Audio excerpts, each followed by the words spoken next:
and welcome back to the Irish Hunting Podcast, the number one place for your hunting, fishing and country sports stories from around the world.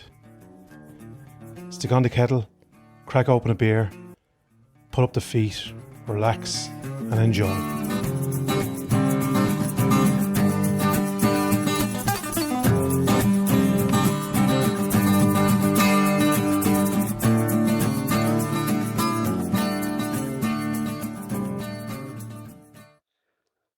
As Rob gets onto a beautiful medal sika stag in the Wicklow Hills, and the king of the forest, the Irish Royal Red. Enjoy this one, folks. Roberto, what's happening? Anthony, how are you, buddy? You missing me, are you? I'm missing you a little bit. I had a full week of you. I'm sick of you. Yeah. we had a little bit of just give me 1 second. I'm going to get this microphone sitting correctly because I don't want to have anyone giving out about any kind of background noise. I'm going to try and make this one nice and sweet. Give me 1 second. How could anyone give out about the pitch and tone of your voice? It's beautiful. Actually repping the IHP hoodie there. Here's one for you, right? Just when I'm actually just taking it off so I can clip this onto my t-shirt a little bit better. But Lydia, one of the girls in the office here, was down to town today, just doing an errand, and she came back in and said, "I'm after seeing three lads in a van. They were at the shop, getting in with obviously breakfast loads of 3 IHP hoodies." There you go. There you go. Small world. I seen pictures put up by one of the HCAP courses, and there was lads there with the hoodies. It's after taking off, isn't it? Yeah, it's mad. I think it's so strange actually. Who was it? Oh, Tom. We're putting together a bit of an IHP hunting trip over to the UK over or after Christmas. We're hopefully bringing a few guys over, but Tom was chatting to me about that last night, and he was saying, "This is so strange. I'm messaging you here while also listening to the podcast. It's a bit strange." So, I guarantee if you ask them lads that are wearing the hoodie, as they're shooting improved, I'd say 25-30%. oh, They're more accurate. look what it's done to mine, man. I'm actually on target. What's been happening with you? Well, I was with you for a week solid. I'm back to work now, so I think we're going to plan to get out maybe tomorrow morning before work.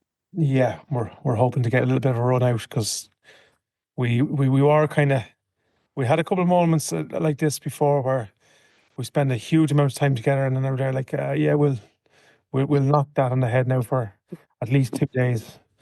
So we've gone through the abstinence period. Now we need to get back on the gig. So yeah, hopefully tomorrow morning. I think the weather is actually it's going to be quite cool, clear skies out there. So hopefully there'll be a little bit moving, and we might get on something. Yeah, hopefully. Nice and early. Yeah, and then into work with us. Go on. Yeah. What have you got going on? Yeah, we've. Where do we start, man? There's like loads. I want to give a shout out actually, because this has been the lads in the NRGC have put a good bit of not a good bit, a large bit of work into this. Conor McDonald and Richie Cogg and all the boys down in the youth development. So there's basically there's a committee in charge of youth development in the NRGC. It's been there for a while, but you'll probably see stuff splashed all over. And they did a huge drive down at the ploughing. You know, there was virtual shooting games and all kind of games for the kids and giveaways and bits and pieces. Went down a treat, I think. It just shows you the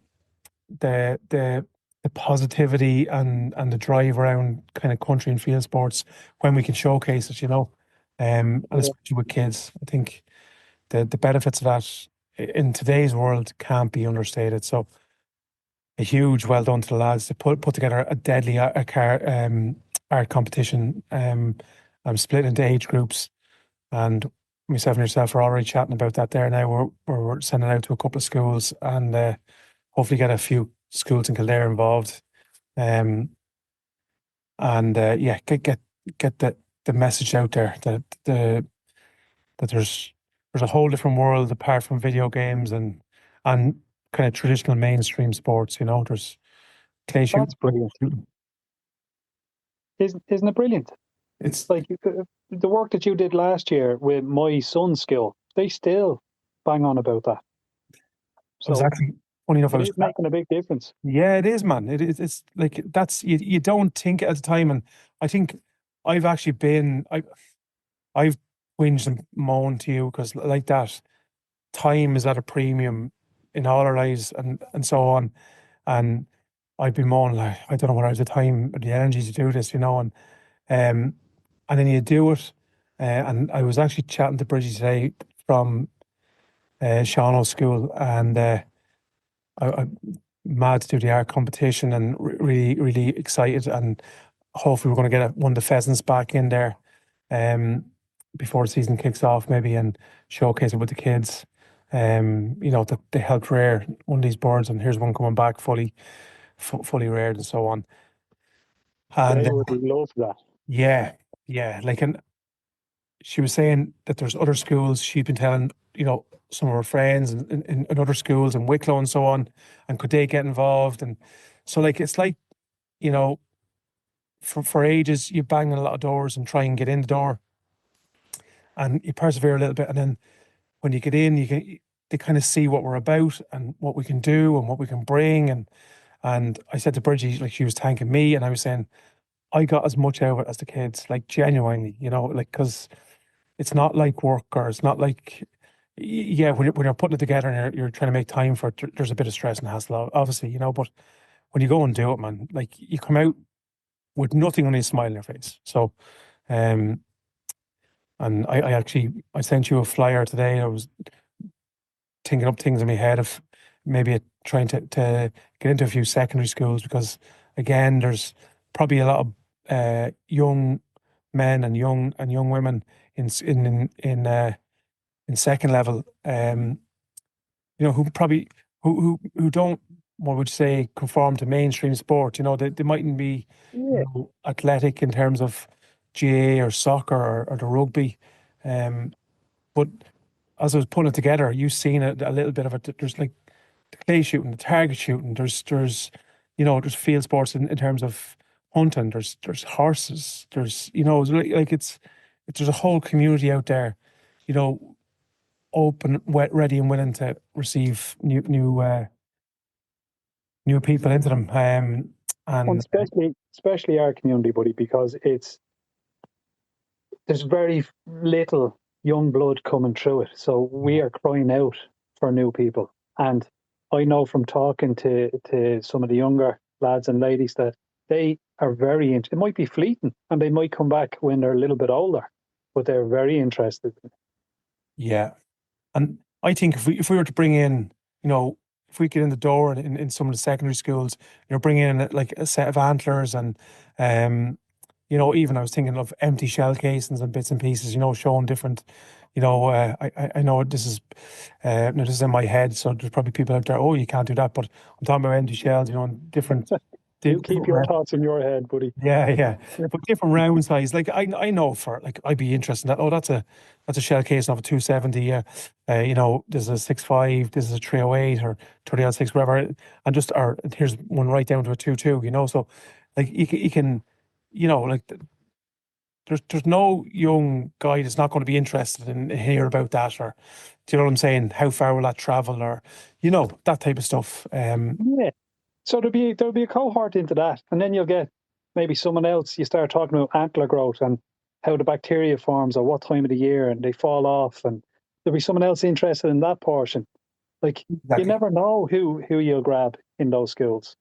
Exactly, and that's there's something, especially I think our community is kind of so varied in terms of within that you look at all, like you've deer stalking and you've rough shooting, you've driven shoots, you've fox hunting, you've hunting, you've Fishing, horses, dogs. exactly, you know, dogs, you know, there's another exactly, you know, like there's something for everyone in there. Um, I think uh, I brought two of my kids on separate occasions up this week, up to the pheasant pens, and like that. Both of them, you see it. They're energized. They come back. They're fresh air. They're dealing with, animals and nature, and there's nothing bad about it. There's not one bad thing about it. No, I've seen Arya, in fairness, not a bother for grabbing birds and releasing them, and Yeah, yeah, no fear.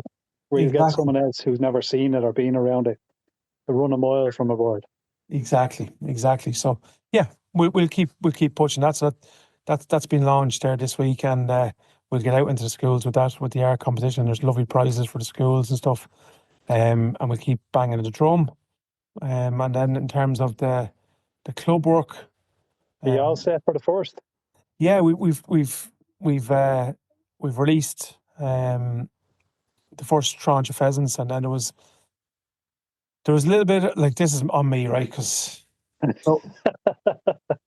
Go on, yeah, I know what you're going to say. last Monday I was absolutely dying, like smothering with the flu and stuff, and just anyway. So the the previous year I had bought 15 birds because I I wanted to put a few. So my dad's where my dad lives, we kind of hunt from that side into the club, for a specific reason.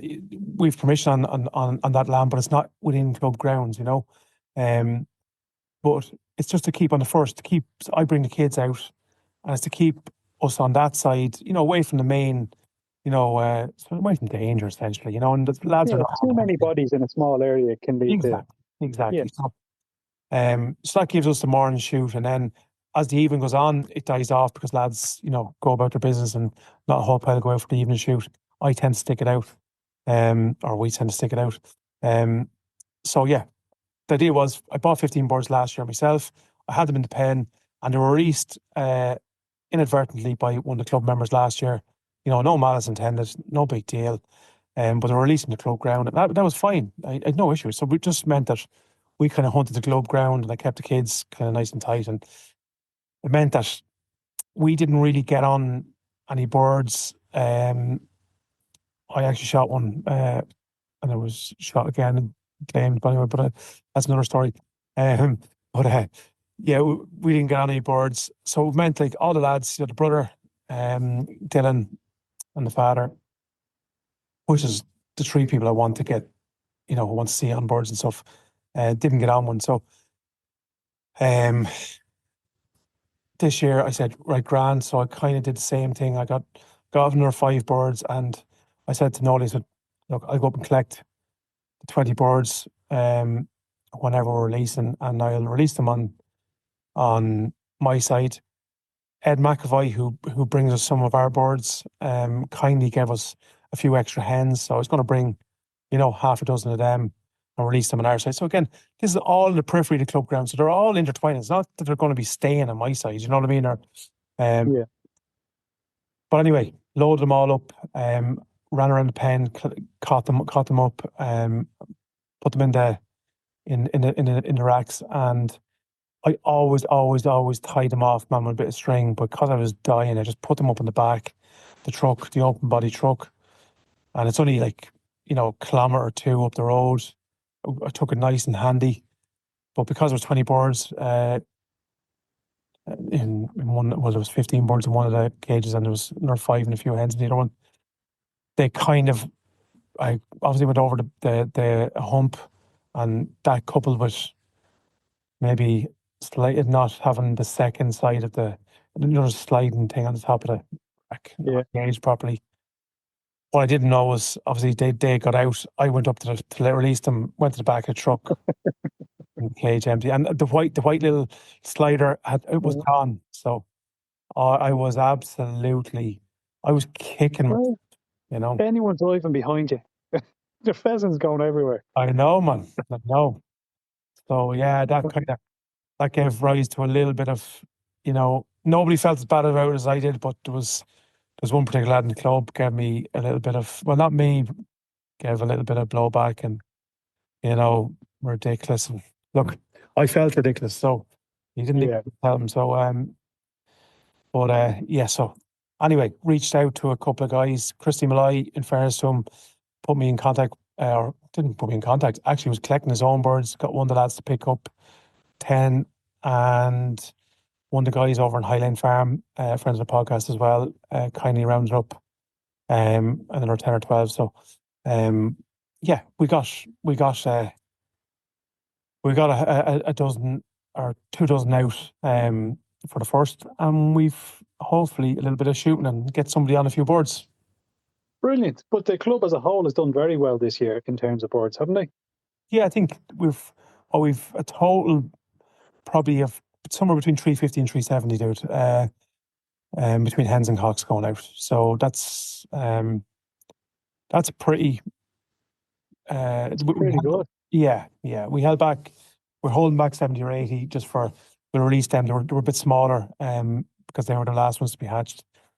So they'll be held out till halfway between November and Christmas, and they'll be released then. And yeah, we'll hold back a few for the breeding program next year, and then yeah, away we go again. And how's the dog and all coming on? The dog flying? Yeah, I actually went down. I released a couple just down the end of the lane here, and there are a few of the smaller birds. I'll leave them kind of till later on in the year. A few, 1 or 2 hens and 3 or 4 cocks. There were no tails in them and stuff. But yeah, and this is where owner versus dog. Like dog now knows more than owner. So there was some heavy cover. I released one of the hens and one of the pheasants in there, the cocks in, and so this was a couple of days later, and brought her down the lane, and I like it was kind of like an open drain, and then there was a heavy bit of cover like bush and briar and stuff. So she obviously picked up a bit of scent, dove in, and came straight back out again, and was going to make up the lane a little bit more. And I was there, no. I was thinking she's she hasn't been hunting obviously because the season finished and stuff, and I've left a lot of the areas. I didn't put pressure on them with the hens and stuff, So yeah, this is the first bit of cover she got into, and she was kind of dipped in and dipped straight back out. And I said, I know there has to be something in there. You know what I mean? I knew about the waggy tail of her, and then she went to go down the lane. No, come back here, go back in there. And she went back in reluctantly, came back out and looked at me, went to go back up the lane again. And I was kind of getting a little bit pissed, I was saying, like, fucking definitely a pheasant in there. And she went up about 7 or 8 yards, and she started to canter, and then dove in and rose a cock. So she knew better than I did. She was like, "What are you sending me into that heavy cover there? The pheasant's not there. He's up here, Nothing in there. Not a thing in there." Yeah. So yeah, the dog is out. I was out past its owner. You'll probably get her groomed and all, will you, before the first? I have her actually. I don't have her booked in, but I will book her in today because it was on my mind the last 3 or 4 days. Av's sister is only up here in Allenwood. She's an expert groomer, so yeah. What's the name of that place? Doggy Styles. Doggy Styles. Yeah, in Allenwood. I think I've actually heard of them. I think some of the doggy lads actually go to her. Yeah, she's brilliant, man. Like she's just top notch. So yeah, hopefully she can fit me in now before the first. So you have to remind me that I'm actually going to write that down, because I have to send that to her, just to book her in. So yeah, that's I'm in good. How are you, man? I'm in 2 months to bring out the young spaniel. He's only 11 months. Bring him out on the first or not? I think he could be just that little bit too young. He's never been on live game. Okay. So I'm sort of playing with the idea of bringing about trialing them, as in trying them out on the day. Yeah. And if it's not working out, just let him walk at heel and watch everything. Maybe give him a couple of marked retrieves for birds, or I don't know. I'll play it by ear. Yeah, absolutely, man. Look, there's plenty of birds up there now, so either way, whichever way you want to play it, you should be able to get on something anyway, Yeah. Now, in saying that, buddy, I brought the 2 of them out yesterday evening, and the older fella, the lad, turned into an absolute sausage. He was doing everything wrong, and the young spaniel was doing everything properly. So I don't know what was going on yesterday. Yeah, but couldn't even look at him. Put him back in the van. I wouldn't even look at him. I was in a huff and all with him.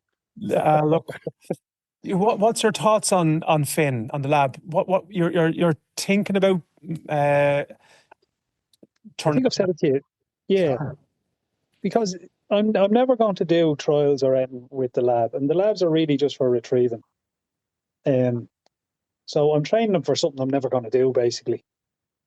So I was contemplating, and I've started it, is moving them onto deer, tracking the deer.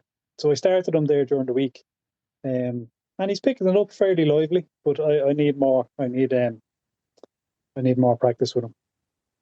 Okay. But I think because that's predominantly what I'm doing most of the time, I'd like to move him onto deer. Yeah, and look, that'd be a good shout because some of the ground we cover is not the most forgiving in terms of even when an animal goes down, sometimes trying to find it because we're not the best at marking either. You're better now than me, but I Well, know what you only mean. If they run 50 meters in any sort of cover, yeah, you could be a couple of hours trying to find them. So yeah, yeah, I'm gonna concentrate on that now. yeah, deadly, deadly. Yeah, Well, it'll be interesting to see. I'm sure you'll have plenty of videos for us on that. So I'm interested to see that, and that will bring us quite nicely into our hunting week. So you took the week off, and we hit it hard last week, dude. that was a very enjoyable week. Tough week, but very, very enjoyable. Yeah, Yeah, so I started on the Friday evening. You weren't well for the start of it, I don't think. yeah. Weren't you not? So I went out a couple of times, but then we met up on what day? Monday, was it? Monday, I think, or Tuesday. I think it was Tuesday, maybe, was it? Would have been Tuesday, but we started going out at before first light. So some of the mornings we were up at 4. Well, I was up at 4 to be Yeah, over to you for 5 to be in position. So like there were early starts, back midday, have a sleep, and then back out again for last light. yeah. And I think that's Um, actually, you're hinting at there. I slept out on the first morning for once. no, I wasn't gonna for Ah, once. you were hinting at it, man. You were hinting at it. Yeah, I slept it out. You actually rang me, and I said, woke up, knew exactly I was after sleeping it out. I normally don't even need an alarm clock, um, but in this particular morning, because I was sick and drained, I obviously slept out, and I didn't even set the alarm clock. So I obviously fell asleep without setting the alarm clock. So and then raced over to you. We actually met up in Wicklow. Yeah, yeah. Talk us through it. Talk us through it. Start it on the So first. we went out. We went out a couple of times. So I had a couple of jobs to do that week. So there was a reason I took it off. I wanted to go hunting, but I also had to get, we had to get, I don't know if you know this, but you were roped into it as well, a couple of animals for the Defence Forces because they're running a survival course at the moment and they needed game. So I got them birds when I was up the north, but then they needed a couple of deer because there were 16 students and they wanted to teach them different ways of butchery, anatomy, and the gutless method of butchering, of harvesting meat. So we got to two of them early doors, Yeah. yeah, and then we moved on to chasing a couple of stags. So we went up to Wicklow first. Yeah. Um, that morning we were in there before first light. There wasn't a whole lot moving, to be honest. There was a couple of does and calves I could see like through bracken, but the bracken is still very high, isn't it? It's very high, man. So like that, you can see, like me and you are, you've better by us than I have, but like where we can get to that little bit of a hill where we're looking down into the bracken is probably what 200 meters or a little bit more. That's 200, but if anyone can imagine, it's open grass field of 200 meters with no way of breaching that gap over to the bracken without them seeing you. Now, look, if they have their head down and they're transient in nature, then you could possibly bridge it. But I wasn't chasing them, those. And you were off to my far left Correct. because you were in a different position. Um, Yeah. there was nothing really happening in your position, the spot you were looking at, wasn't there? Not?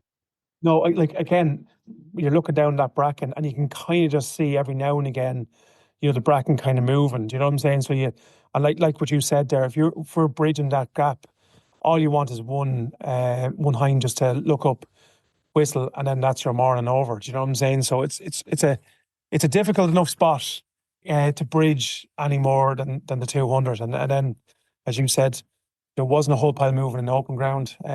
Apart from, remember that thing that was bawling? Now he wasn't moving, but we could hear him in the wood to our right. Remember that fella? Yeah.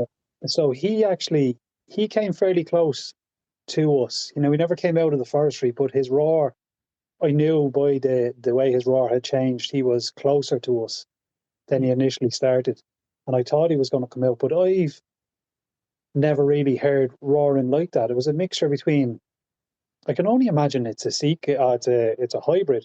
But didn't someone comment saying it's a, what do they call it? A mew. So now, like, And yeah, a mew, like as in it, a stag holding a few hinds. You know what I mean? so Um, they changed their roar if they're holding a couple of hinds. I always thought, and I've seen sika calling even with hinds, and it's still the whistle.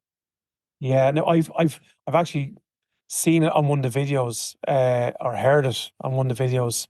It's kind of like, as your man said, a mew. So I've heard it in one of the videos, only once, actually, since he said that. But this was not a mew, man. This was it was halfway between a bark and a whistle. That's the only way I could describe it, isn't it?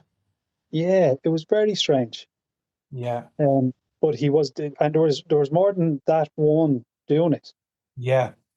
So, but look, it wasn't him anyway that came out. But Oh, you eventually came down to my spot because there was nothing happening, yeah, and I said, "Ah, we'll give it a couple more minutes."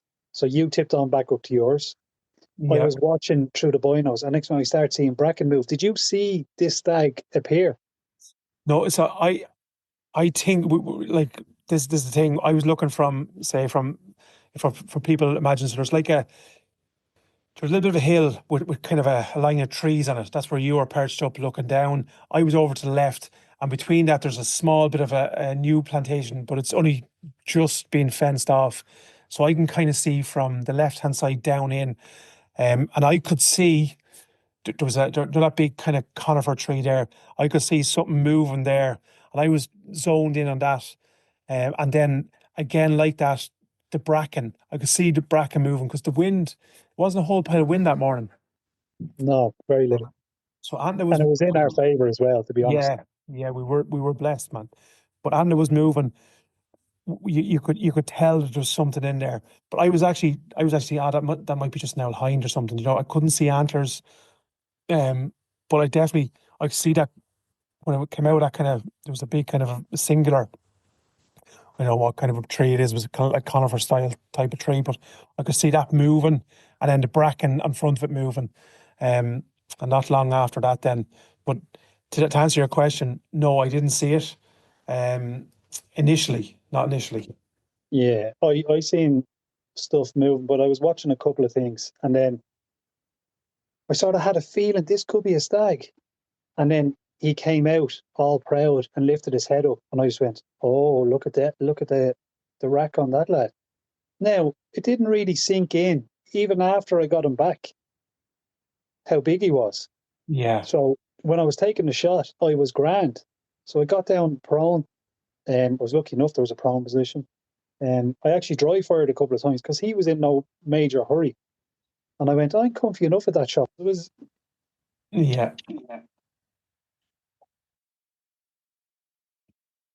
uh, I wasn't yes, all the way. So, and my rifle doesn't recoil that much, so I could see he had dropped. yeah. So that's just What? before, yeah, just before you pull that trigger. So like, the the bracken, then and the trees, and then there was a little bit of, uh, what would you say, where the bracken was slightly flattened. So he obviously moved in. He had moved into that area before I could see him, and then I seen him. I'd say, well, it feels. You see, time. You know yourself, man. It feels like 10 seconds. I was watching him, but it could have been only three or four. Do you know what I'm saying? Yeah, Um, but yeah, I was watching. I went back over the tree and then came back over, and here he was just standing, and I could see from just below his kind of, shoulder line up, up to his neck. And I just remember seeing his chest first and then putting the binos up to his rack. And I just went, oh Jesus. And next thing I heard the shot going off. yeah. So Now, I was full sure he was down, but you know the way. that sinks in like, oh Jesus, maybe I missed because I can't see Yeah. him through the binos now. But the bracken's that high, he was just lying a bracket. But Yeah. I was all antsy making me way up to him. Did you know that I had got him?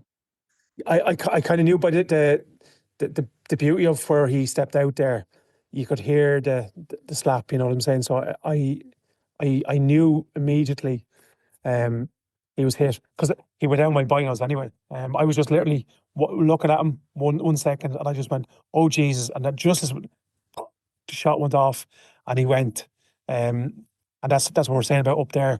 It's literally you're watching him 1 minute, and because you're focused on the animal, you're not actually marking exactly where he is. So, and in there's the problem when you go to find him. But I definitely the first thing, and I'm going to jump forward slightly before you went down collecting them. But I remember when you come back up, uh, I said to you, man, that is the sika of all sikas. I was just because you were on cloud nine and the adrenaline and all from taking a shot and watching him and so on and so forth.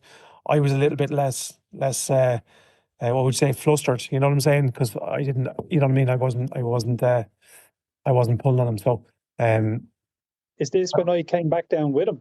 yeah, Oh, I wasn't on cloud nine. My heart was beating through my chest. I thought I was having a heart attack. yeah. Well, that's what I'm saying. But there's a mixture of things. Like your adrenaline must have been fucking through the roof, man. You're after dragging him back up, and then, you know what I mean, to put all that together. And then I started saying to you, man, that is, and you were saying, do you think he is? Yeah. And I said, oh my God, man, he. So then I think the reality started to hit in. Yeah, he is actually a nice stag. Actually, he's a very nice stag. Do you know? So That's exactly the way it happened. Because you started saying it, and I was like, "Do you think?" Because I'm not great at judging weights and sizes. And then you were going, "Sure, mine's only about this size, and you're the best one you have is about here." I was like, "Oh Jesus, maybe he's right." You put it up on Instagram, I think it was, and lots of yeah, people came back and went, "Oh no, that looks like a medal." yeah. So And not alone a medal, but a high medal. We're thinking we're going to find out, but um, judging by the initial kind of reactions and conversations we've had back and forth with people on the podcast, yeah, it's an absolutely stunning head, man. It's like it's the stag of a lifetime. That you know. yeah, no, it's very nice. I was over the moon with it.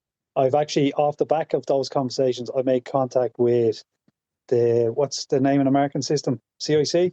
Let's see, yeah.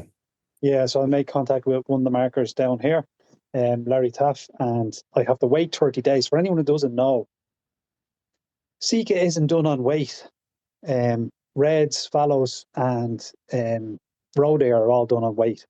Sikas aren't, but you still have to wait 30 days. And the reason for that is you have to dry out not just the head for 30 days, but the antlers. The antlers shrink. Did Okay. you know that? No, I did not know that, and Yeah. this is a new world for us, isn't it? You know, because we didn't. Yeah.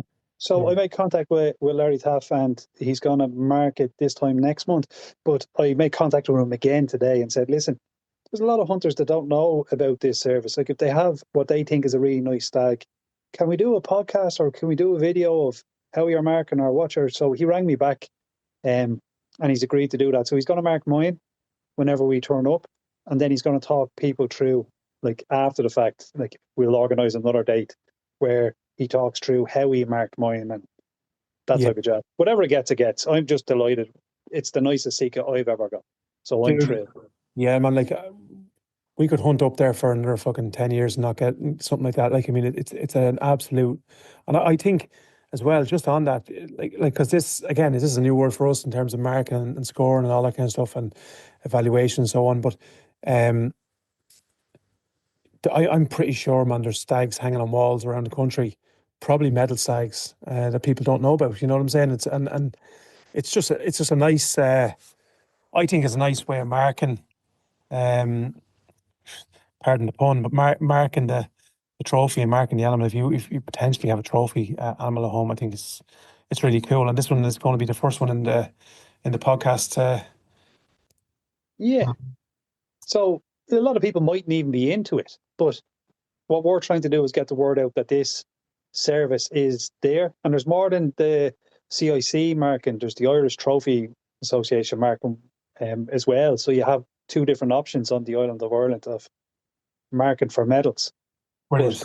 all we're trying to do is get the word out that there is, if you think you have a nice head, not just sika, and you want to get it marked, that there's two options there. And hopefully we're going to get you how it's done on one particular one. Brilliant. That's brilliant, man. Yeah, Yeah, that's so I'm delighted with that. And then that led us on to you dropping off there to the lads in the Defence Forces. now, you weren't so delighted now. We'll just rewind a little bit, right? You weren't so Yeah, delighted when you got to the top of the hill with that because that thing was like a small horseman. Do you know what I'm saying? It was a big bodied sika. was. I was cutting when I was grollicking and I was trying to get the windpipe. His neck, dude, was huge. His neck was huge. And when I was dragging him, I felt every kg of that animal. Um, but it was well worth it. I remember I nearly got sick and all. I remember you were trying to talk to me and I'm leaning over the fence. Just give me a sec. The two of us were there, and I was like over the moon when I was there. This was the nicest sika I'd ever seen. Do you know what I'm saying? Like, as in, face to face. Yeah. So I was getting all kinds of fucking excited and worked up about this, and you were just hanging over the fence. Man, just give me a second. Just give me a second, yeah. You know, 'cause I was there. But look at it, dude. Look, yeah, yeah. And you weren't too impressed at the start because you had other things in your mind. I think you were very close to barfing there, were you? That's what I mean. I nearly got sick. I was Yeah, leaning over the fence going, oh, I could get sick here. I was under severe pressure yeah.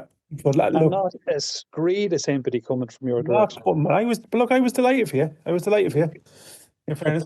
And so, yeah. So quite quickly, we brought that home, put the sika into the game dealers, and we're going to talk about that process because we did it twice. We'll talk about that process again at the end of the second hunt. Um, Yeah. and But quite quickly, the next day we went out for a red yeah, because this is the first year we actually put any real, uh, what would you call it? Not reconnaissance, but we did some, it's the second year really. It's yeah, the second year that we did it. But this year we went more at it. We got a couple of trail cams put it up so we knew what stags were on the ground, which ones we were looking to keep and take out, and the reasons why. And there was one particular one, and the chances of us getting on this animal now were slim to nil. yeah, But he was a lovely stag, and the reasons we took him out was he was an older stag. One, yeah, his body had gone back. yeah, All the weight had dropped from the top to the bottom of the antlers, yeah. and he was what do you call it? Not Abnormal. abnormal in the fact that he had no bay time. Yeah, Yeah, he had no bay time. So they were all the reasons that we took him out, and he had started pushing all his energy into his crown. So his crowns are really long. So what happened was we went out the next morning really early, and I actually got onto the stag. So yeah, I couldn't really make him out. Long story short, he got away from me, yeah, and I was tick. yeah. You were, Because I couldn't make out if he was the right one or not, but I was pretty sure. But I didn't squeeze the trigger, and I had time to do it. yeah. So he skipped off, and I was tick now, wasn't I?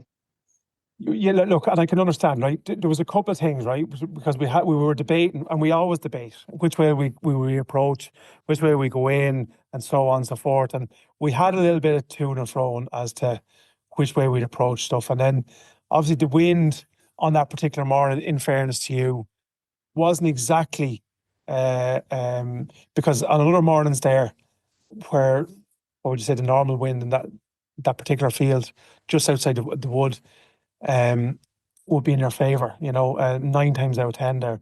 But this particular morning, it was kind of swirling a little bit. And there was, in fairness, there was two stags in that field, with the young stag, and there was him, and there was a couple of hinds as well, and a calf, and they were kind of mooching and moving. And then one of them kind of got you had to kind of go in. There was a fucking big tree out in the middle of the field, which was kind of obscuring your view. So you had to kind of try and make it to the right. So there's a lot of things that didn't go in your favour. and you spent a good bit of time trying to get in on him, and I could see it. I was watching the binos and I was kind of watching you, and I was thinking this stag is going to bolt now. You know what I mean? But from your point of view, you were looking at through the younger stag at him, the crossover of antlers. It was first light, and I told you this was the first thing I said to you after that when we came out of that field. I said, if you were in any doubt, you did 100% the right thing. So, and while it was like, because we've spent like not 2 years, but we've spent 5 years up there watching the stags and the deer up there, right? But intermittently, so we picked them up kind of. We're trying to find out where they're bedding, where they're shedding, all this type of stuff. So we've done that for 4 or 5 years, and then, as you said, then last year we put up a few trail cams because we kind of started to hone in on the areas where they're bedding and where they were shedding and where they were rutting and stuff. So we could start to pinpoint a few areas. And so we put in a good bit of work. And this fella had shown up on a trail cam 3 or 4 times previous. And I know what you were thinking. You were thinking, that was my fucking shot, you know? And I said to you, like, if you we weren't sure, it was 100% the right thing to do. And at the time, I know myself, man, like, you're thinking, I'll never see that fucker again. Do you know what I'm saying? That's exactly where my head was at. Yeah. So when he skipped into the forest, I I had fully made up my mind. I'm not going out this evening. That's Yeah. it. I'm done. But you managed to talk me into going back out.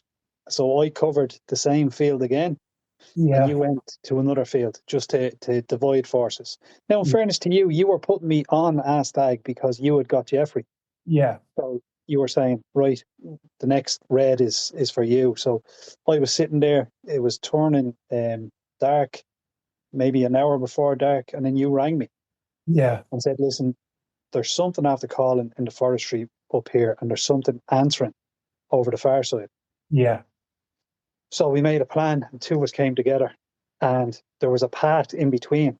So we literally walked that path, yeah, and listened to both calling back and forth. It was starting to turn dark, and all of a sudden, I remember going to you, track, track, and you were like, what are you talking about? And I went, the fucking track. I was saying the track in front of us, the Yeah. stag had appeared. We glassed him, and it was the younger stag. Yeah. So we let him off. He But bounced off. yeah, we heard another one calling. We still didn't know it was the right one off to our left. And I had said, right, come on, it's time to go. I'm not even sure if it's him, one, and two, he's not going to come out. And Yeah. you, in fairness, played a blind dart and said, no, just give it another half hour. We'll walk up. Plus that new glass I'm after getting is Oh man, good glass. it's and we'll talk about that because that'll remind us to talk about that I'll talk about that at the end, right? Yeah. But Yeah. so we picked him up in glass, just the body, the odd Yeah. antler. We moved down further, and then this thing started moving off our left, going towards where the other younger stag was calling.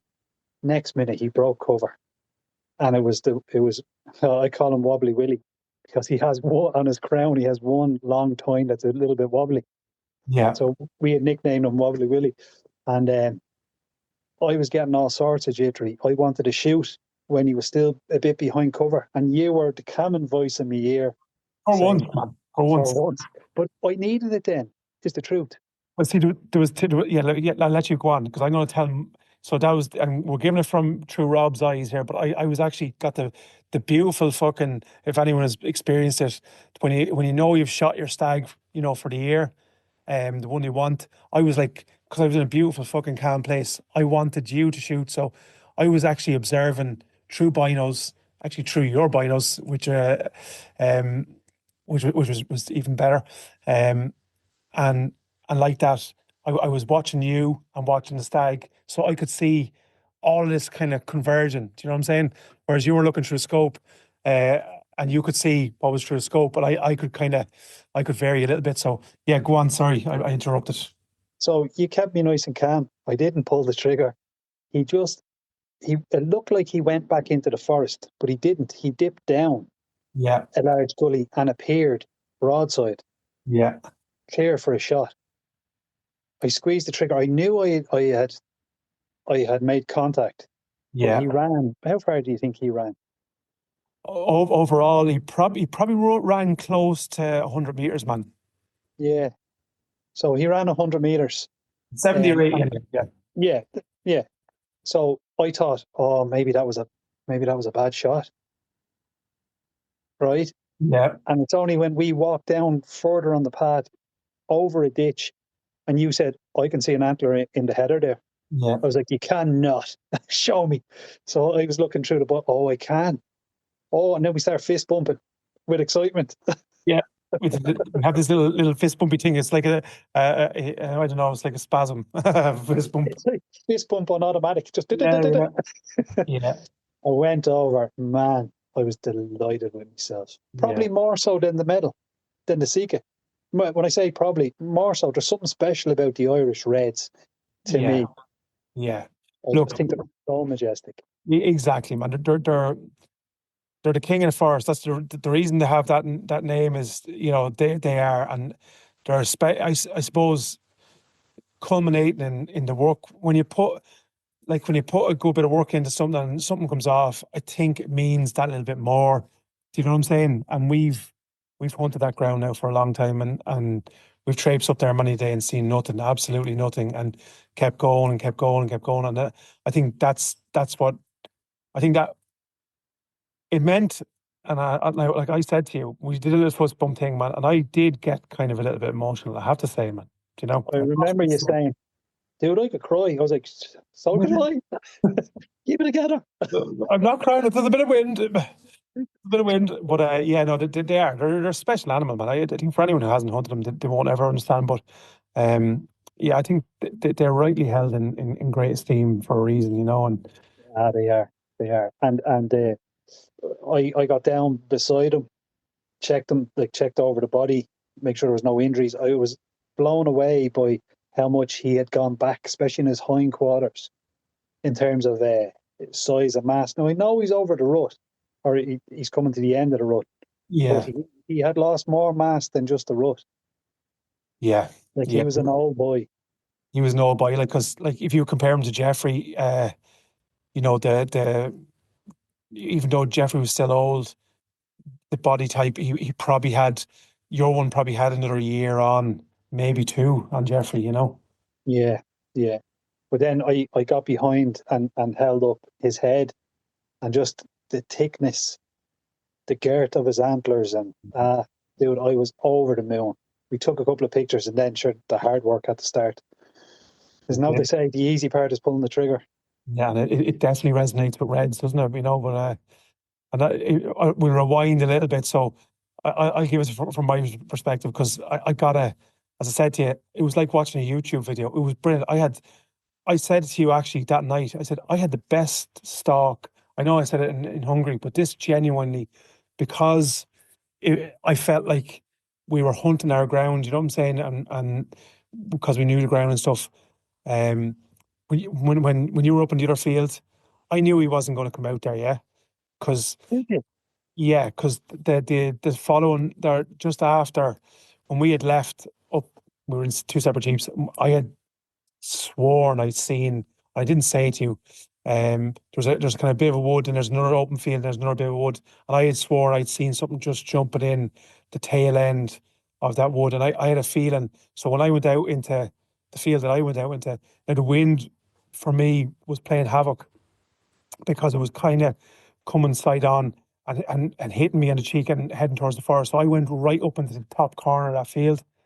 And I actually brought a little deck chair and all that. So I sat up, Yeah, and I was watching, and three young foxes, which I was fucking disgusted about, because I've cleared that field, I don't know, many times, but one of them actually came to within 20 yards of me. I was sitting there with me binos just sitting in me little, and there was a bunch of nettles.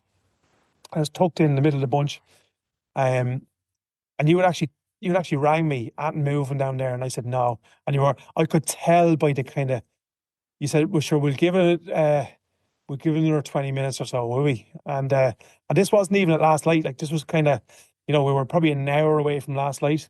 And you said, we'll give it another 20 minutes or so. You had just had it. I knew by you were kind of you had enough. You know what I mean? You were just you were all kinds of depressed about maybe potentially. Dude, in my head, I missed my opportunity. Yeah, I know. And I was there. I was actually smiling on the phone. I was there. I just had this. It was like a calm feel. I kind of knew something was going to happen that evening, you know. Um, but anyway, hung up the phone, and I was glassing. I had my rifle, um, but I didn't tell you. I didn't even put the mag in it, because I just wanted to. I had at this time I had my Vortex binos, which are grand, but your Swaros, man, again last night are just different level. Um, I'm we'll explain the difference just there with scope when we come up to the next part. But so I was in this field on my own, so I was using my own Vortex at this particular time. And there's a gateway in between two kind of wooded areas, and there's a and I had actually left. There was nothing in the field, so I'd left the gate unlatched because it's a creaky fucker to get over, you know, because I thought that there might be a chance he might come out and have a little graze on this field, you know. So anyway, fucking nothing happened. And then off in the distance, up on the left hand side, I thought I heard a roar, you know, like I couldn't have been sure, you know. But I was 90%. And you know the way it happens, you're always waiting for a fucking replay, you know. But Yeah. there was nothing. And then about 5 minutes after that, I hear I hear brush and so, like the fence or something like clinging. And I actually thought you were coming in. So I You looked, rang me and said, "Are you at the fence?" yeah, and you were No, still in the field. I'm still up where I am. Yeah, So, okay, so now I'm starting to get like really fucking excited now, you know, because I know there's something after moving from one wood to another. And then I also know, which you didn't know, that there was a stag or potentially a stag in that wood across the way from it that I'd seen after you had not pull the trigger that morning. So this is all kind of, oh, this is starting to come together. You know what I'm saying? So then yeah, there's a little there's a plantation of kind of it's of native trees, and then there's like a little gully. It's not exactly a fire break, but there's a little gully where it dips down. But there's a nice little break in it. And this is the benefit of probably putting in the hard yards that we did. I was fixed on that because I knew I wouldn't see him in the there's still too much greenery on the plantation side. But I kind of fixed on that. And with that man, I seen him just peeking out, neck and antlers. Now I couldn't make out the full antlers because again there was still heavy cover in there, but he was right in there. And he was sniffing the air and he was thinking about jumping out.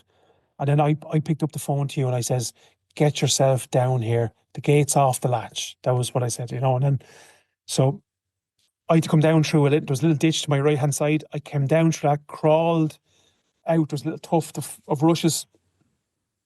Well, I see my man. I was like G.I. Joe. I bear crawled out into the middle of the field, just in behind the rushes, set up the scope on the tripod to see can I get a nice little look at him. And I could see he had his kind of his ass to me, you know. He turned because I think in hindsight what he was doing was he had obviously heard the call and he was starting to make his way towards where he thought there was a bit of action, you know. Um, yeah. so with that, I heard the gate rattling. That was me. That was you, yeah. That Uh, was me. Because you said it was open. I went to give it a little push, and it didn't move for me. And it was. I just said instead of trying to open because the latch is around the far side. Now I could have fiddled with it and got it. yeah, yeah, Like I could see it, but I didn't want to make any noise. But it's missing a bar in the gate. yeah. So I said, sure, sure, I'm nimble as a big bag of nimble stuff. So I'll just squeeze my way through here, tip of the silencer off the gate, clink. And probably because you've come through that gate plenty of times, but because I'd taken off the latch, the gate actually dropped down in between the posts. So it was actually it actually jammed itself slightly on the post. So when you Yeah, came through it, that the heights were all different. Everyone was just wrong, probably, you know what I'm saying? But yeah. he heard that clink. Um, and next thing I was watching through the binos or through the scope, and out he went. And I said, "Oh fuck!" So I knew he was gone. heading for another area that we know. So I made it over to the gate to you, nice and steady. It kind of came around in a horseshoe, and you were looking at the gate. You went, well, and I said, he's in there, but he's not in there anymore. He's gone. He's gone towards the where my granny's bog is, you know. Um, Yeah. and so you thought, oh, fuck's sake. And I said, sure, we'll go up the track and see. And again, you were probably sure he's probably fucking gone. He's not gonna. You were all kind of despondent, you know what I mean? And Manny's the time. This is the beauty of having two people. Manny's the time I was like that. Oh, like, and this is the first opportunity I've got to do it for you, but because I know only too well where I've missed an animal, you know what I'm saying, or I've had a shit week, or fucking like that. An animal's come out and I didn't see him quick enough, or like all them things. So I know exactly the headspace you're in. You're saying, We had two completely different mindsets. yeah, You were all positive, and I was saying to myself the whole time I was out there, this is a waste of time. there's a I'm way not from going time. to get eyes on this animal again, ever. Yeah. And then like so that's then I tell you then yeah he was in there but he heard the gate so he's going to make his way across there and you're there no he's not he's fucking not so but anyway kind of we decided we were going to go up this track so we went up the track nice and steady we're glassing left and right and obviously now time is starting to you know what I mean it's starting to creep in on us here now so we're probably at this stage probably 30 minutes from last light um Yeah. and that goes pretty quickly when you're chasing. So we get halfway up the track, and next thing we hear him, don't we, in behind us, and that is The only thing that kept us interested really was he would roar. yeah, And now the younger stag, when he got off the track, stopped roaring, but the other stag was keeping him engaged. He yeah, was roaring as well. yeah, and My, that's it lit up the my, first man when he did like it's there's nothing to express the fucking excitement when you're out there and you hear an animal of that size roaring like that. but we actually knew which animal was Yeah, the better one from the roar because I remember looking at you and you went, this one. And I went, yeah, that's the one that's the off to our one. left. Yeah. That's the one. So when then like that again, the younger stag pops out, and he's only what 25, 30 yards maybe from him. So he comes through. He's making his way over to him down, and he was a fair tip away when I heard him first. So like that, he's making his way down. He looks at us, and he darts into the cover, Mm. and so we sit up, and we see him, as you said, body out just a bit. Remember. I kind of got a little bit. It was the first time I got tick with you. And now you don't know about it, but I got tick with you. Um, How can you be taking with me if I didn't know about it? I know, but like I was there. Um, so we see him, but he wasn't. He was kind of moving along the edge of the forestry line, but because the trees in that area are, they're probably 5, 6 foot high. The chance of a clean shot there are very, very fucking slim. So you could kind of see the antlers now and the head bobbing up and down, but he wasn't giving us any kind of, he wasn't stopping for any, he was mooching and eating and then he let out a little bit of a grunt. And I said to you, I'm going to make my way up the path just another fucking bit and can I see if there's a shootable shot. You were up on sticks. I took your binos, went up, and I went up, I don't know, probably 50 or 60 meters from you. And I was there looking at him. And next thing I could see there was a little gap, maybe about 8 or 10 foot between two trees. It was like a fire break, but it wasn't. You know what I'm saying? It was just obviously where there's a couple of trees missing. And I was looking down this and I was looking back to you and I was there trying to do hand signals for you to come up, but you were looking through the glass because you could probably still see him. And with My that, eyeball was not coming off that scope for no man. I know. You could be waving away there. Now, when you came back down and told me, listen, I had a clear shot at him. And at this stage, remember I said we thought he had gone back into the forest. Correct, yeah. Then you had said, oh, I had a clear shot at him. Now, I didn't know you were tick, but I was going, for fuck's sakes. Yeah, I And didn't want to. again, you went, sure, come on, we'll just tip up here a little bit more. Yeah, and he popped out. yeah, and that's up that. I was we go back up here because again we know that ground now, fucking inside out. There's or they have a little track made on the outside. It goes into that wood slightly, but only about 5 or 6 foot, and they have a fucking like a runway up along it, and they dip back out before that high bog. And I said to myself, if he is after that other one, that's the way he's going to go. So and so we went right to the end, and or nearly about 30, 40 meters from the end, and we set up, and you were just actually walking by to go to the end.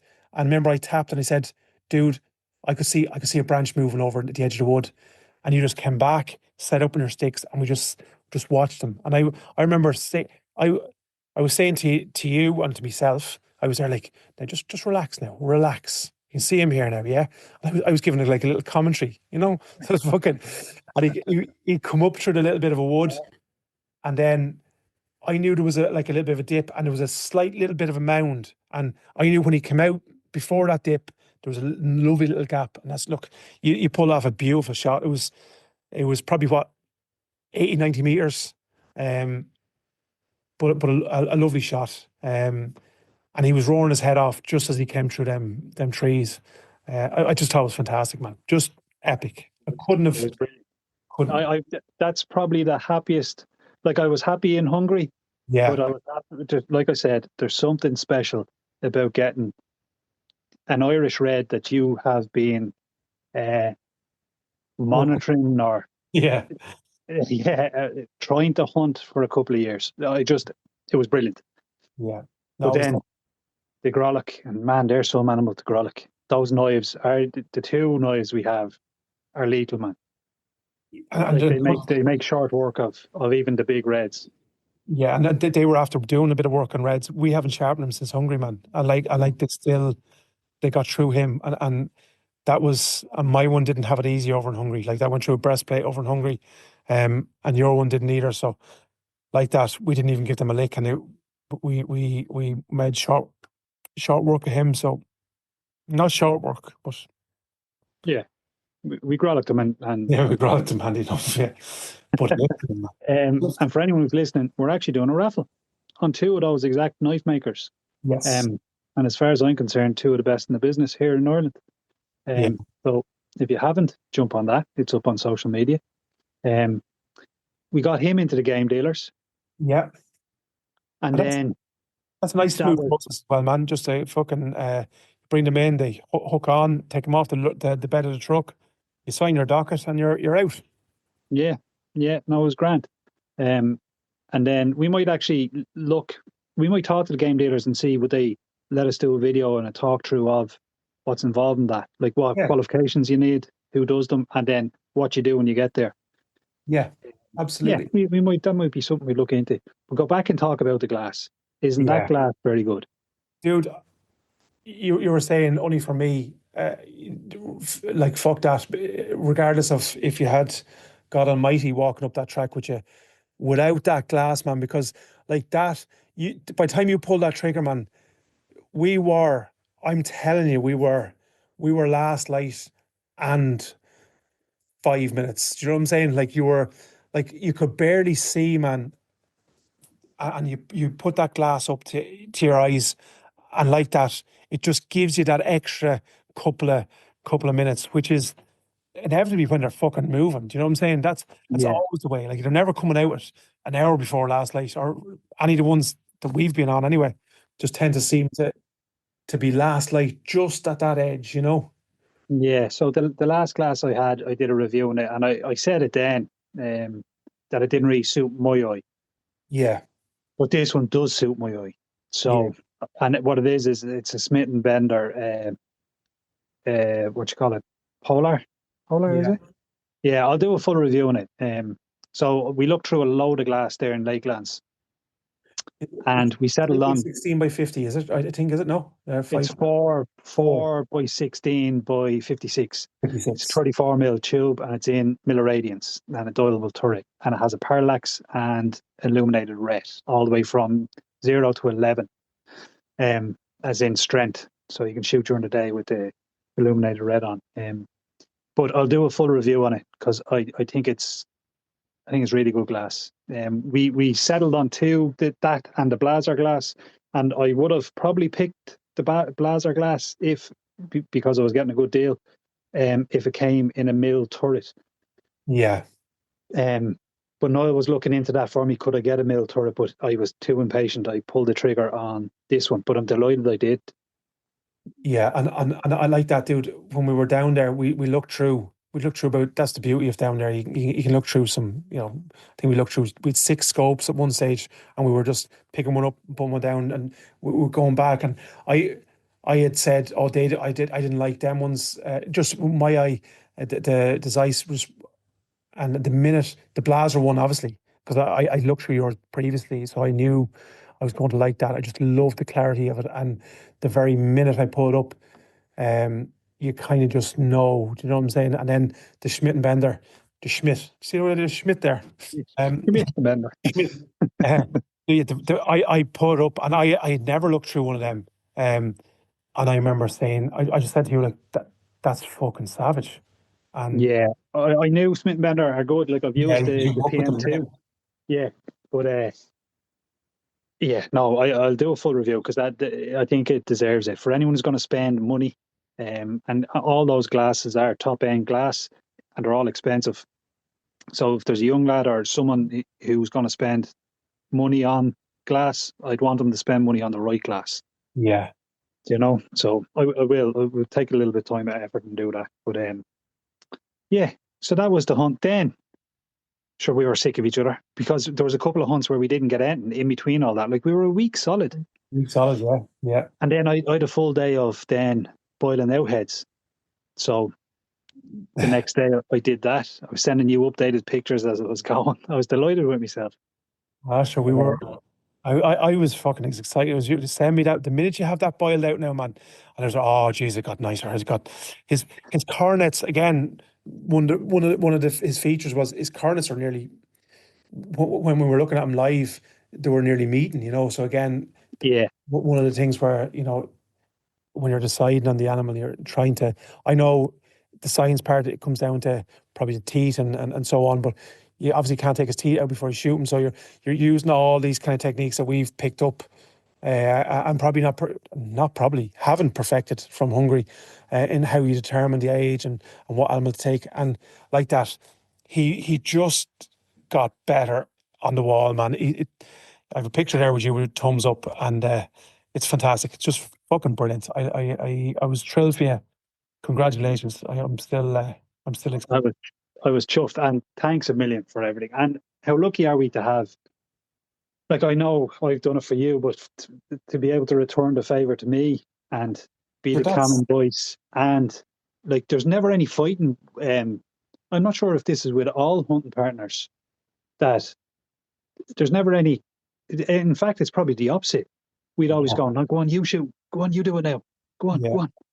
I think So because of that, man, I think that just like I said to you, no, we had a little bit of a Nancy one where after you shot the sika, because you felt like you'd shot, and you know what I'm saying, we'll go out and you shoot next or whatever.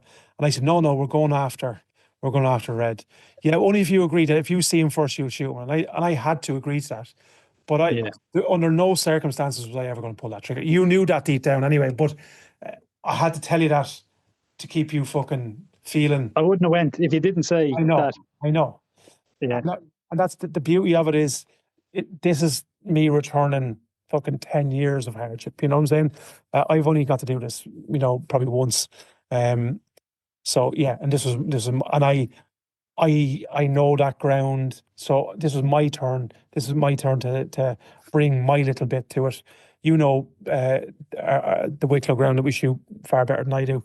And it's like that. It's just you're putting like little pieces together. And on this occasion, it came. Now, another night, man, I could have walked you up that track, and he could have come out in that fucking field where I was after coming out. That was just but I suppose what you're trying to do is you're trying to put your knowledge based with the wind, based with what you're hearing, what you're experiencing, and then a little bit of fucking gut feeling and intuition and all that kind of jazz, and a little bit of luck rolled into it. And as the fella says, uh, you'll get lucky more often than not if you put in hard work. So, Yeah. go. So Laura actually said it to me. She goes, "Are you going?" So I showed her a picture of the trail cam of Wobbly Willie, and I showed her that, and then she goes, "Are you going out again this evening?" I went, "Did you not see the picture that I just showed you? Of course I'm going out this evening." She thought I lost my mind altogether, Yeah, and sure, you're not going to shoot them on the couch. I was no, giving it all these sayings, and she just went, "Rob, you do whatever makes you happy." So he's hanging up in the sitting room now, and every time I walk by him, I give him a little smile. yeah, You know, that no, would go down, man, because uh, in Hungary we don't get to, apart from the last night, where we had a bit of crack. We don't get to share, like, you know epic hunts. Like we do a bit of culling and stuff, which is fine, and but doesn't mean as much as the nice stags and the kind of the especially the red ones. So um yeah, look, you were there at the tail end of my red one, and I was there at the tail end of yours. So um it's yeah, like, like what you said, I don't know whether other hunters have that kind of buck fever where they want. I remember, actually, you were saying to me, "Are you going to go back up after him?" And I said, "No." And you were starting to actually convince me to go back, or trying to convince me to go back up to him. And I remember ringing you because you were saying, "You're making this all kinds of awkward now." You know what I mean? We can't go on. I'm not going up hunting with you if you're not going to pull the trigger. So it was this kind of thing, and I remember thinking, uh, it was like one of them things where, no, I am absolutely delighted. Do you know what I mean? To have hunted Jeffrey and got in on him and shot him. And I said to myself, yeah, I'll tell this fella wherever the fuck he needs to hear to get him up here, in the hope. And I was starting to doubt. I was saying, "Oh, this might fucking drag into next season now." You know what I mean? After this fucker, um, because that's the type of ground it is up there, isn't it? yeah, you could walk that ground 20 times and not see any deer, like Yeah. nothing. So, and there's not a whole lot up there. It's just we have trail cams out in over 2 years, and we have spotted him only a handful of times. Yeah. So So, our look, job is now to try and bring forever up grateful. the young stags. Thank you very much. No, thank you, man. Oh, here, I never told you. Bit of breaking news. One of the What? listeners emailed in, so I got his phone number and rang him. I actually thought he was South African because he was talking about South Africa. He's heard us talking about wanting to go, and it transpires he's an Irish lad from Dublin. When he was 26, he moved over to South Africa. Um, Conservation work. He studied what's called not agriculture, horticulture, and he went over there to do conservation work. And then he was working there for maybe a year, and he found out he was doing conservation work on a hunting uh, reserve.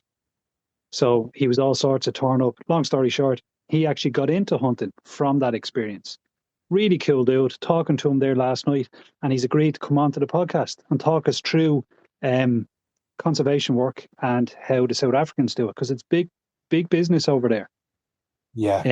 And he's also agreed to try help us set up a trip to South Africa. There you go, Brilliant. buddy. Well, that's a bit of.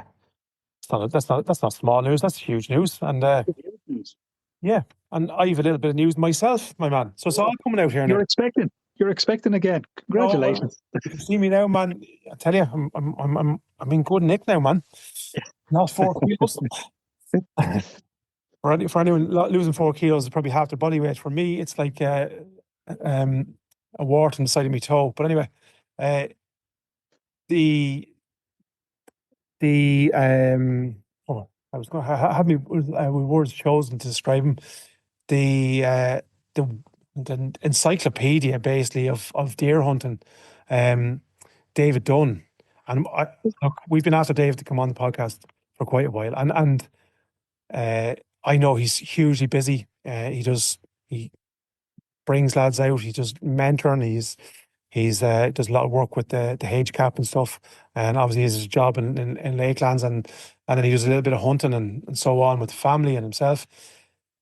So he was reluctant, and then we've twisted his arm, and we've finally got him on. So he's going to be hopefully coming on over the next couple of weeks as well, to discuss just the wealth of. And you kind of touched on it. He put a scope in your gun, man, without any kind of um, Level, nothing. level, and just he said that's what gets you near enough, you know. And he basically said, look, check it yourself, but you get, and you came back to me and said, there's something fucking going on. This fucker put this thing on this, and it is spot on. It was spot on. In fairness, not a level was used, and I was doubting when I got home. I leveled everything, my eye relief, everything. I didn't have to touch it. Yeah, So he is a wealth of knowledge. I'm very surprised you actually got him to agree. But that's yeah, brilliant. He's coming on, yeah. yeah. He's brilliant because like that man. Uh, he sent me a few videos of him fucking grolic and stuff, and like he's one of them lads who's been at it. He's been there, done it. He can stand over and attest to seeing it all. So we're hugely delighted to have him on and touch into some of his hunting experiences and some of his knowledge, and hopefully transmit that across in the podcast. Yeah, I'd just be interested in how he got started and are his Exactly. kids into it? What cat like we'll just shoot the breeze with him and see where it goes. Exactly. Decide whether I'm after picking the right rifle or not. Yeah. Oh, you picked a nice rifle, all right. Yeah. Yeah, for people who don't know, I've put the deposit on a beautiful blazer. So we'll probably see out the season with the Bergara, which I have no complaints about, man. Like zero complaints. That's brought down a few animals on my wall. Has never let me down. Apart from the man behind it. But I suppose it's like anything. It's fuck it. I can't have you going around with a blazer, man, and me not. You know. And man, it's boys in their toys. You're always looking at the next new shiny fucking thing. Now, I've often said to you, if I didn't have my rifle, I'd be looking at that Bagara. Or like Yeah. that's how much I like that thing. Yeah, it is a good rifle, man. It's a very, very good, reliable rifle. And Um, affordable. Like yeah, yeah, if if I was someone starting out, you will not go wrong with them Bagara. It's a Bagara Wilderness, isn't it? Tumho right. stock, Yeah, carbon barrel. They are a very, very nice piece of kit. it has everything that you're like. I think I talked about when I got it, but I suppose I never really, and I probably will before I hand it in, just do a because I know more about it now than I did at the start. But the carbon barrel, in terms of the upkeep, um, you have the adjustable cheek piece, the stock end. You've fluted action. It's lightweight. Like when I say lightweight, it's lightweight for a rifle of its of its stature and stuff. And like that, when you put all the bits and pieces back on it, it's not 100 mile away from any of the lightweight rifles out there. Yeah. So it's reasonably not reasonably it's very light for a gun of its what is it, capabilities and makeup. You know. We Um, should do a review on that because anyone who's starting off or anyone who's just looking to trade up and looking for it, because that's a tack driver. I've shot that thing. yeah. And it'd be well worth if someone was going to spend money that they could look at one of them. Yeah, and look, it'll be probably, not probably, I'll be training in down Leyland, so it'll be there for down there. But yeah, we will definitely do another little tickle on that. But I'd made up my mind I was going to change my scope. Um, that was my first thing because there's just too much going on in my scope. It's more of a tactical scope, I think, than a hunting scope. And when I turn on the ret, the fucking thing, everything lights up. So it was just I ended up shooting with no ret, 90% of the time. And even though it is there's 1 to 10, I think, on that as well. But still, even at last light, you get that little bit of glare inside the tube, and I just didn't like it for that reason. And I was kind of um, leaning towards something else. So I went down there to look at the scope, and then we picked up the wooden stock, the blazer, and just fell in love, man. Yeah. Sure, it doesn't help when you have someone egging you on. Sure, do it. Yeah, everyone minds. Everyone. Like I you remember got I the came out. same. You picked the same glass that I have. Correct. Yeah. Correct. So you won't be sorry with that glass. I promise. No, no, and like when I looked through it down there, I was happy with it. But again, there's no better place than test it last light in the fucking field. And like that, I've looked through yours now, and I am ultra impressed. I'm ultra impressed. I just can't believe, and I'm delighted because you know the way there was a lot going on that day. I was after picking a new scope, picking a new rifle, wondering what am I doing the right thing? Wondering am I going to be divorced when I go home? But lucky enough, I have the. But we went on loudspeaker and didn't you played a blinder? You said to Havel, oh look, he got a great deal on his trade in. So um, yeah. He'd be a fool not to take it. And in fairness, what I've done over the last couple of years is I've played up, for anyone listening, right? If you play up the price of a rifle, like to extraordinary um, levels, then when you do actually purchase one and it's a lot less than what you've been saying it's been, then it takes the kind of, it softens the blow. Do you know what I mean? Yeah, yeah. So that might work. We all do that. Yeah. Oh, I can't wait for your thing to come in. I'm very excited about your rifle coming in. And you picked a 30-06, which is a great caliber choice.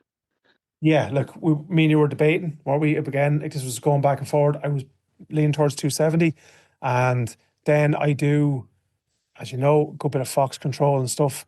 Ammunition is readily available from in the lower grains right up to higher grains. And again, if we are doing the likes of South Africa or even for the big reds, man, I just like I like just a slightly heavier grain weight in Heavier grain, wider diameter. You yeah, can't go wrong with it. There's a reason people shoot with it, yeah. you know.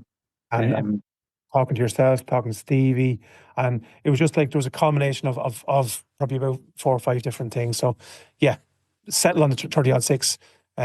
It's booked in now, so can't wait, and we hopefully have a few videos and bits and pieces as we go on. Yeah, deadly. Oh, I want to give just one quick shout out to Yanis Saint Bertus. He brought me out during that week for fallow. Yeah, We seen maybe 20 fallow, 2 spikers, but not a buck. So, but a big shout out for bringing me out, and plenty of animals moving where he is. So, I just wanted to say thanks. Not let it go unmarked. That's all. absolutely. No better man to bring you out hunting. He's hunting. I told him, I said to him at the weekend, I sent him a text message. I said, no doubt you're out hunting somewhere. And he said back, oh, you know me too well. I said, well, I wouldn't have to be a scientist to work it out, man. He is hunting. Like, we like hunting. We love hunting. You could go as far as say, we love hunting. But this motherfucker is just different level. He actually had Baloo out. He put Baloo wanted and had normal, and he put him on one there 2 days ago. So Yeah. I was delighted for him. Yeah, they have me kind of convinced, man. Hungarians are mad into the abnormal stuff, aren't they? Like Giannis is. Yeah. And because when we were glassing one of the days, there was a sika stag that was all sorts of wobbly. So he had one perfect Yeah. 4 points on one side, and then one antler that came off nearly had a right angle off his head. And you were going, oh, that looked deadly. Yeah, that would look deadly, man. Yeah, imagine telling people like looking at that. What breed is that? You know? But Yeah.